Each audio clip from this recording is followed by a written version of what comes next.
অফিসের জন্য রেডি হচ্ছি, তখনই বোনের ফোন।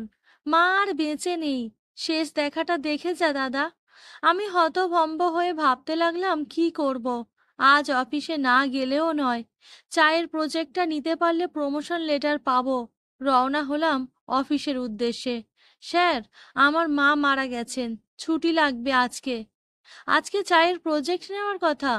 অফিসে না থাকলে তো প্রজেক্টও পাবেন না, প্রমোশনও পাবেন না।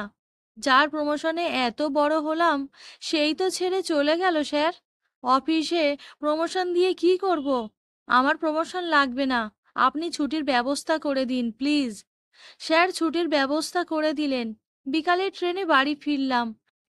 মায়ের অন্ত্যেষ্টিক্রিয়া শেষ করে ফিরলাম শহরে।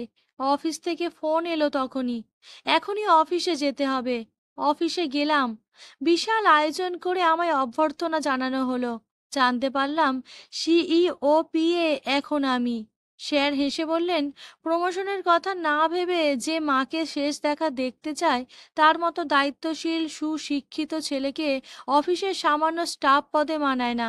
সামনের বছর তুমি এই অফিস সামলাবে, প্রস্তুতি নাও।